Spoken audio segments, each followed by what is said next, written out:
You know what makes a good holiday gift? My book. It's available for pre-order everywhere books are sold. This episode is sponsored by Stimagz. Stick around to learn about their awesome fidgets and use code HowToADHD for 15% off your order. This is a story about ADHD and cheese. So Danny Donovan and I took a trip to Italy. I think we talked about it in the last video that we were maybe thinking about doing that. I've been wanting to take a trip to Italy for a really, really long time. I've been studying Italian, preparing for it, and I wanted to do something to celebrate the fact that the book was done. And I thought it would be a really cool thing to take a trip with Danny. So you can check out our video about our very ADHD friendship here. But yeah, we decided to go to Italy, and we decided that while we were there, we would film a bunch of ADHD travel hacks, which we filmed a lot of stuff. I'm really excited about that. We're still putting all the footage together and everything. But I wanted to share at least one or two travel hacks with you now while we're compiling all that footage, because I think there's some important ones. And it all starts with cheese. Danny and I, in our trip to Italy, had done a really good job of preparing. We made the trip itself as ADHD friendly as possible. We had somebody else plan it, this tour company, and they planned the whole itinerary. They planned the hotels and the transportation and everything like that. So for a lot of this trip, we just had to show up at the right time, at the right place, which comes with its own challenges. And Danny has not only ADHD, she's got other stuff going on, including Ehlers-Danlos. I have ADHD and I'm also pregnant. So we're each dealing with multiple disabilities. And so we came prepared. We each brought our ADHD friendly travel hacks as well as travel hacks for our individual conditions. This vacation went more smoothly than any vacation I've ever taken. And I think because we came in with that mindset of like, cool, let's accommodate ourselves. Let's have a great time. Let's set ourselves up for success so that we can have a great time. There were challenges, like the fact that I could not eat cheese, and I really like cheese. I couldn't eat cheese a lot of the time because I didn't know if it was pasteurized, and the people who were serving it didn't know if it was pasteurized. My doctor had told me to be careful with that because of the risk of listeria. I had to be careful with gelato. I had to be careful with a lot of things, but cheese was the hardest because I really like cheese. When we got to Verona, at this point, we had been to several cities. We'd been to Rome, we'd been to Cinque Terre, we'd been to Florence, Lucca, and we got to Verona on the way to go see Venice, and we saw Juliet's balcony, and we just had a short stop in Verona, and we were told that we needed to be back to the bus at a certain time, but so that we would be able to make it back to the bus at that time, we would meet first at this little sweets shop, and then we would all walk together back to the bus, or you could go back to the bus on your own. Danny and I decided to wander, shop a little bit, and we got to the sweet shop with 5 minutes left to go back to the bus. And 5 minutes is a dangerous amount of time when you have ADHD because we have time, right? It's 5 minutes. It's a long time to wait. So I saw that there was a cheese shop right next door. And so I just dipped in. I told Danny, I'm gonna look at the cheese. And so I stood at this cheese counter, and it was like a deli style cheese counter. And I realized, like, I bet they know if their cheese is pasteurized. And maybe if I get some cheese here, then when I go to a place where they don't know if the cheese is pasteurized, maybe I could ask for a sandwich without cheese or something, and then I could eat it. So I decided to get some cheese. Well, there were a couple of problems. One, the person in front of me took a few minutes to get their order, but I was like, okay, they're ordering a lot. It'll just take a couple minutes to get mine. So while he was ordering, I looked at the different cheeses, and I saw a couple that sounded really good. There was an Asiago, there's some sort of peppercorn, and I was proud of myself. I'd been studying Italian. I knew how to order in Italian. I saw what the prices were, and it was like a couple euro for one and maybe a little bit more for the other per kg, I thought. In retrospect, I maybe should have recognized a kilo worth of cheese would be more than a couple of euro, but I was like, oh, kg, I know what that means. That's probably kilogram, right? And I figured, like, how much cheese could it be if it was just like, gonna be 10 euro for all of this cheese? But she hands me a receipt, and then I turn around to go pay the receipt at a different cash register while she goes to, cut the cheese and stuff because I'm in a hurry. I now have 1 minute left. I look down at the receipt and it says 93 euro.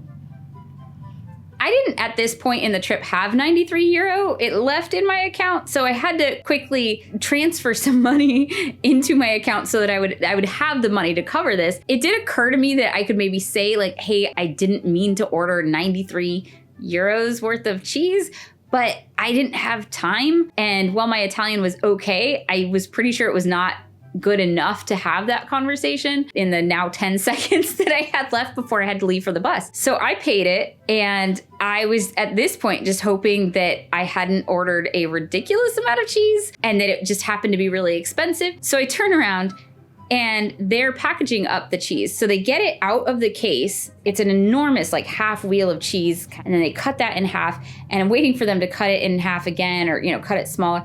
They do not. So now I have like a quarter of a wheel of cheese. They plop it on and they're like, okay, it's 2 kilo or whatever. And they take it back and they start a whole process of vacuum wrapping this cheese because it's clearly a lot of cheese and not something I'm just gonna eat real quick on my walk back to the bus. So they're preparing it for what I realize is now my trip back home.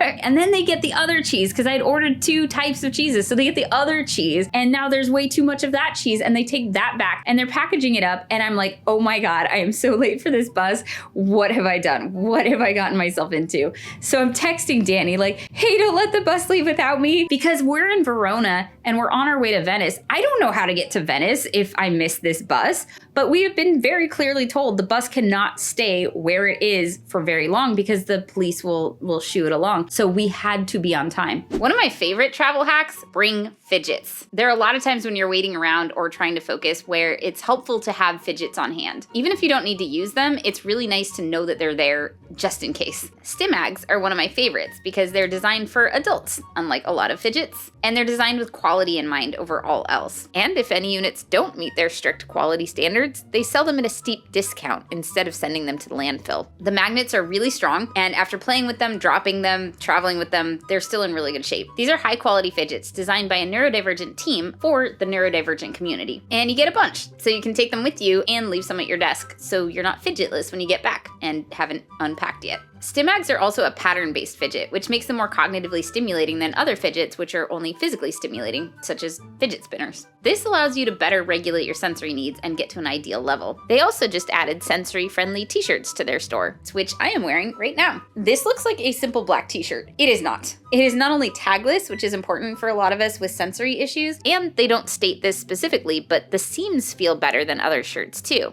I can't even feel the seams while I'm wearing it. It is so soft, and it is now my favorite t-shirt to work out in because it is so comfortable and because the cut is really flattering too. The t-shirts and Stimagz are available now at stimara.com. Probably. They sell out quickly. If you have any neurodivergent friends or family members that you still need gifts or stocking stuffers for, these are fantastic. I'll also link to it in the description below, and you can use code HOWTOADHD at checkout for 15% off your order. And let me know what you think. I start walking back to the bus and I recorded this video. Risvegliato grande. I ordered cheese and I thought that I was ordering a little bit of cheese and it was 93 euro worth of cheese.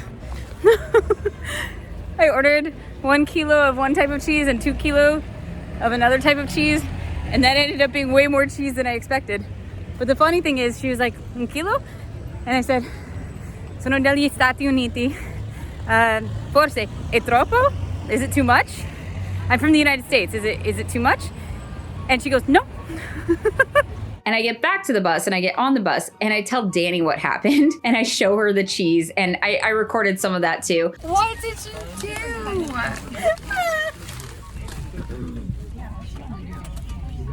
I just wanted a little bit of cheese. It's like as big as your head. But wait, there's more. I got less of the other one. I'm crying like funny tears. We need a knife for you to cut this cheese. How are you gonna? You're just gonna have to. Good God. This better be good. We now have so much cheese, I don't know what to do with. But I was trying to explain it. Like, I don't understand quite how this happened because it says kg, right? And that's kilo. And she goes, that doesn't look like a K. That looks like an H. And I was like, no, it's kilo. She saw the other cheese and she was like, no, that's definitely an H. And Danny's an artist. Danny knows her letters really well. So at this point, I'm starting to believe her. And then she looks it up on her phone and she shows me, no, that's a hectogram. It wasn't a K. It was an H. I just didn't know that HG was a thing. Silly Americans.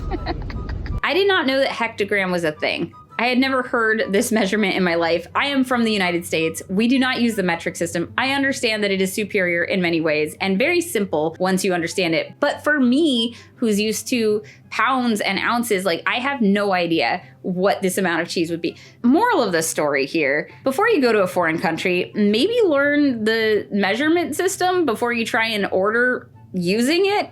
But also, when you're traveling with somebody with ADHD, even if that person is you, and I don't know if you can even call it a travel hack, but it's the most important thing to realize is that you are traveling with somebody with ADHD. This incident is something that I would have beat myself up for. Like, I should have known better. What's wrong with me? I would have kicked myself. I would have stopped enjoying the vacation. If the person that I was with was upset about it because they didn't understand why I could make such a careless mistake and doesn't understand that this is literally part of the diagnostic criteria for ADHD, it could have ruined my trip. Instead, we had a really good laugh about it, and now I have way too much cheese in my fridge. I brought it to Thanksgiving. We went through some of it. There is still a lot of cheese in my fridge right now, and instead of feeling bad about it, I can just kind of enjoy it, that it's a funny story, and recognize like this is something that is just gonna happen. I have ADHD, and as well as I am able to manage it, it's still not gonna be perfect. The brain that's trying to manage the condition is impacted by the condition.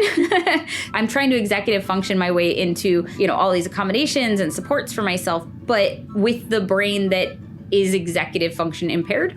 So I have a lot more grace for myself now than I used to. I had a great time. I did. And did I spend 93 euros on cheese that I didn't intend to? Sure. I got a lot of cheese out of it. And a good story. So I just want to share that with you. We'll be talking about more travel hacks as we compile the footage and get to talking about that. But I think that is my most important travel hack. It's a mental shift. If you're traveling with somebody with ADHD, recognize that you are traveling with somebody with ADHD and don't expect them to not have ADHD magically on vacation when that's when we're probably most likely to exhibit some of the symptoms because we're out of our normal routines. We don't have our typical supports in place. It's a lot more likely to make an inattentive mistake or do something impulsive when you're caught up in the moment and you're excited and, there's a lot going on. It's hard to take everything in. It's hard to process everything. It's hard to pay attention to everything when there's so much new. I hope this is helpful heading into the holiday season, whether you're traveling locally or traveling to a family member's house or traveling downstairs to open Christmas presents. Just give yourself some grace. You have ADHD and things like this are gonna happen. Thank you to my brain advocates and all my Patreon brains for supporting this channel so that we can do things like go to Italy and find travel hacks to bring back to you. That video I'm really excited about. We're still working on it, putting it together, but I hope in the meantime that this most important travel hack was helpful to you, which is just know that you're traveling with someone with ADHD. And don't expect them not to have ADHD. They do. So like, subscribe, click all the things, and I will see you next video. Bye, brains. Oh my God, it's so much cheese. It's really pretty cheese. It is.